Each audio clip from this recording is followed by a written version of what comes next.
So, let's talk about AI. It feels like you can't escape it, right? It's on the news, it's popping up in all our apps. I mean, it's everywhere. And honestly, all that hype can be, well, a lot. It's kind of overwhelming. So today, we're going to cut through all that noise. We're going to get down to a simple, practical guide on how you can actually use AI to get real stuff done. And that really gets to the heart of it for most of us, doesn't it? We hear about all these amazing, mind-blowing tools, but what's the next step? How do you actually go from this big, fuzzy idea of using AI to solving a concrete problem? You know, something at work, or for your small business, or heck, even just managing chaos at home. That's the gap we're going to bridge today. And here's the good news. It turns out the secret isn't what you think. You don't have to go learn to code or become some data science genius. Nope. The guide we're looking at today boils it all down to a really simple two-part framework. And the best part? Anyone can use it. It's all about being a smart strategist, not a tech whiz. So, what are these two secrets? Simple. Number one, find the right tool for the job. And number two, speak human, not tech. That's it. These two ideas, they're the bedrock. They are the key to making AI actually work for you. So let's dive in and unpack what they really mean. Okay, secret number one, find the right tool for the job. This is so important. We all know about the big general purpose AIs like ChatGPT. And look, they're amazing. They're like the Swiss Army knife of AI, but they aren't always the best tool. For a really specific problem, you'll often get way better results with a specialized fit-for-purpose tool. It's just like in a workshop, right? You wouldn't use a sledgehammer to hang a picture frame. You'd pick the right tool for that specific job.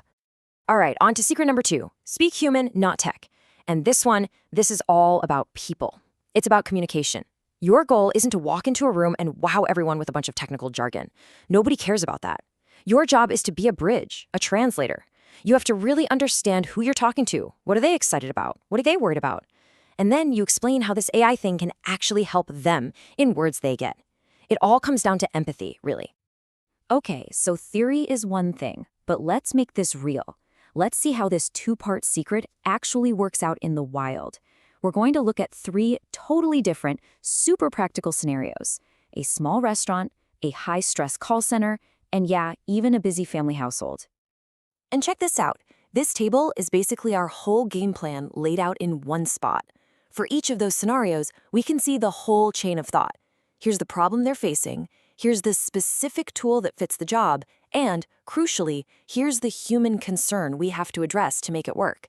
It's this clear line from problem to solution. Let's walk through each one. So first up, we've got this small restaurant owner. Every single day, they're stressing about creating a new menu based on whatever fresh ingredients came in. Now, you could use a generic AI, but the better tool, the fit-for-purpose tool, is a specialized menu generator. You can think of it like having a creative sous chef on call. But here's the roadblock, the human part. The owner is worried. They heard that using AI-generated stuff might be illegal. That's the fear you have to address, not with tech speak, but with clear, reassuring facts. Next, let's head over to the call center.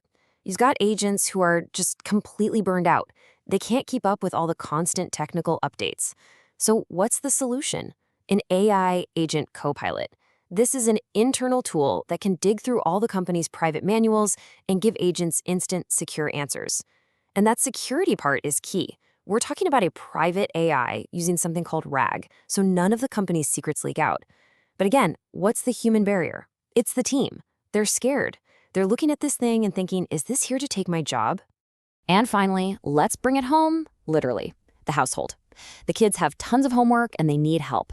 The huge temptation, of course, is to just use AI as a magic answer machine. But that's not the goal. The right way to use it is as an educational tutor. So this means you pick tools that are designed for learning. And this is the most important part. You sit down and create a clear family policy for how to use them. Because the number one concern here is a big one, making sure your kids are learning, not just getting in trouble for academic dishonesty. Okay, so let's say you've done the strategic work. You've picked the right tool, you've thought about the people involved. Now what? Now it's time to actually talk to the AI. And this is where we get into what people call prompting. But I want you to think of it less like typing a command into a computer and more like starting a conversation. And this example right here just shows the difference perfectly. Look at the left, a weak prompt, define AI. What are you going to get? A boring, generic textbook definition. Yawn. Now look at the right. This is a strong prompt. You're giving the AI a job. Act as a restaurant consultant. You're telling it who the audience is, a small restaurant owner who is worried. You're even giving it a creative constraint. Use a kitchen analogy. The answer you get from that second prompt isn't just going to be better, it's going to be in a completely different league. It'll actually be useful. So how do you do that? How do you write great prompts every time? It's actually a pretty simple three-step recipe. First, set the persona. Tell the AI who you want it to be: an expert, a creative writer, a friendly tutor. Second, add constraints.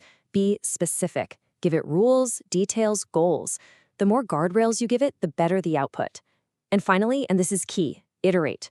Your first response is never the final product. It's just a first draft. Talk back to it. Tell it, that's good, but can you make it funnier? Or could you explain that part more simply? It's a dialogue.